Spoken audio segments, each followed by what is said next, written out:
Guys, I want to talk to you about this concept that I've been, playing with for a while, but it's really the notion that technique is a plague. I think too many people are focusing on it as like a means to get somewhere, as opposed to just a tool, right?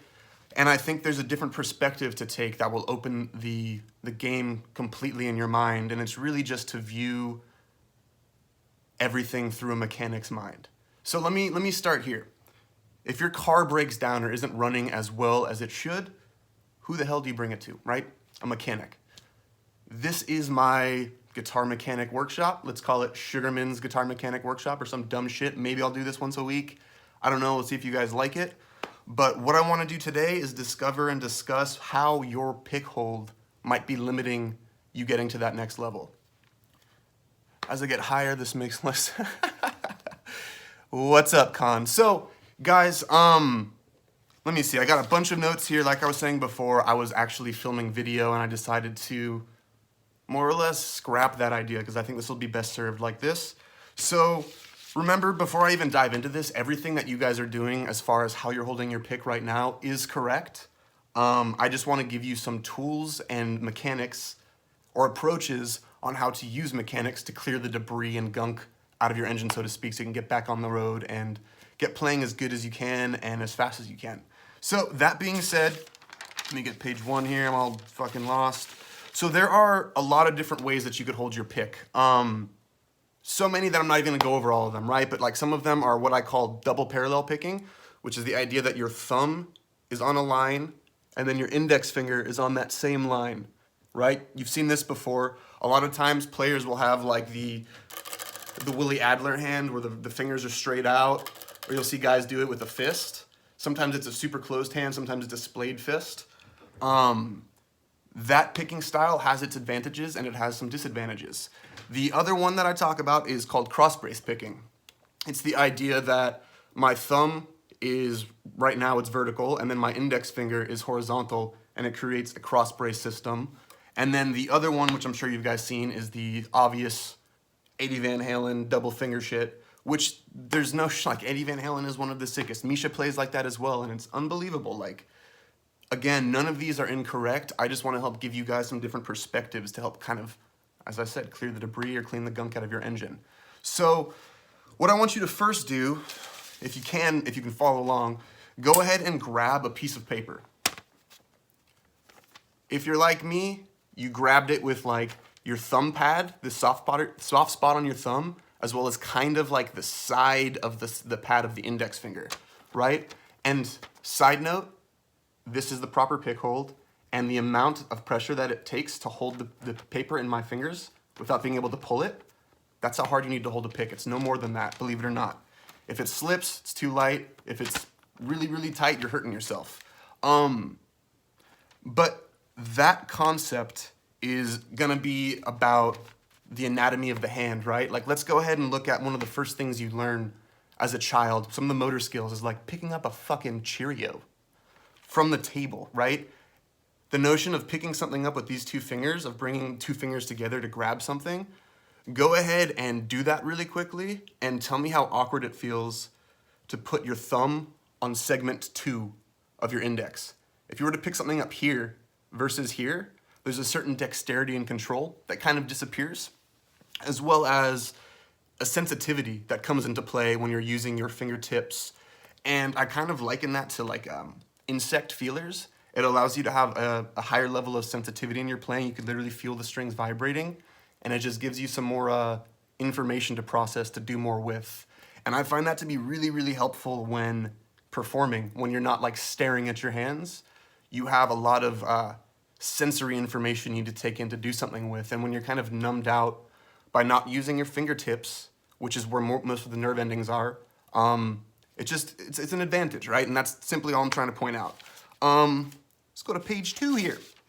So, oh, that was not page 2, fuck. Here we go. The other thing I want to talk about is cross brace picking. Again, let me point this out one more time. Cross brace picking is if the pick is like this, my thumb goes horizontally across and then my index finger comes down on the side of the pad, and it's literally creating an X, right? So that way it's completely supported. And here's the crazier thing inside of this. I call this the double circle concept because if you can see this, by my thumb being sort of crooked in this joint, it's setting it so it's kind of like locked and controlled there. And what that does, if you complete the circle, it creates a circle that would come directly at you like this, while my index finger is completing a circle that goes like this. And what that does is it creates two self-sustaining shapes that you could push from any side and it's just gonna support itself. Like we all know the arch in architecture is the most self-sustaining shape, right? Or one of them. I'm not an architect guy, I just heard that somewhere in elementary school probably.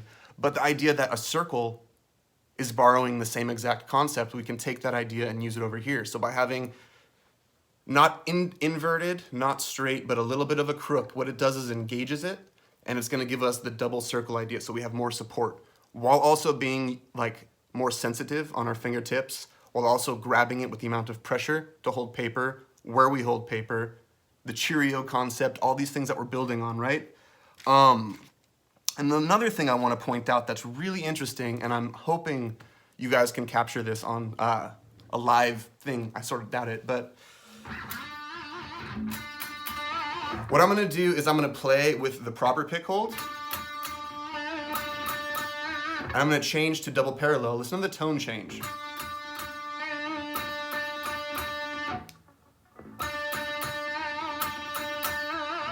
Double parallel. I doubt it's coming through on live, but what happens is there's a certain amount of aliveness and brightness and presence that comes out with cross brace picking, and then it sounds a little bit flatter with the double parallel concept. And this is something to play with. Like, you guys really should pick up this idea, put it on your guitar and see if it works. It's honestly, this all comes from my own experiments and experiences, and I want you guys to sort of just put this shit to paper and see if it works for you, because that's what I'm trying to see here. Honestly, like, these are some wild ass ideas that I have. I've been teaching these to my students for years. I've had amazing success with those students. And I want to just kind of put these concepts into more people's heads just to see what happens. Because as far as I'm concerned, raising the bar all across the board is much more fun than keeping shit secretive. I'm not a huge fan of that. So another thing that I want to point out here is the idea of an upstroke, downstroke balance that you're going to get from the cross brace picking. Let's go ahead and check out the double parallel real quick. If we do, remember, I'm going to try to do this. It's really hard to do this angle, but how my index finger is on the same line as my thumb, two parallel lines, right? Notice that what that does is it creates a hinge for the pick. So the pick has the ability to flop back and forth this way, which I think is the reason why the double brace or the double parallel picking sounds a little more dull than cross brace. But because it's making a hinge, what it's doing is it's limiting the control and power of your upstroke, downstroke. Let's revert back to cross brace picking. What we have here, let me see if I can get this to be visual here. Do you see how my thumb and there we go, my thumb and my index finger are sitting on the same line. It's not splayed like this or like this. So if I was to be like this, what would happen is this becomes a hinge so that my my downstroke is strong and my upstroke is light. If I do the inverse, where my index finger is more controlled and my thumb is less here, my downstroke is weak and my upstroke is really supported. And what that does is it creates an imbalance. Like, you could really, really, really hear it. Like, let me do this one real quick.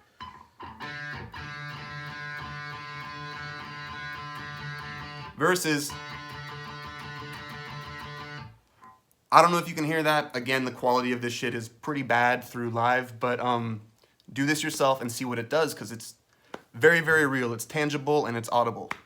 So the last thing that I want to kind of point out, which is, you know, it's a fucking terrible drawing, but it's a really, really simple way to kind of view the cross brace idea. You have the terrible pick, all misshapen and shitty, and then you have your index finger comes down at that angle, your thumb is crossing at that angle, and the tip exposed right here is even on both sides.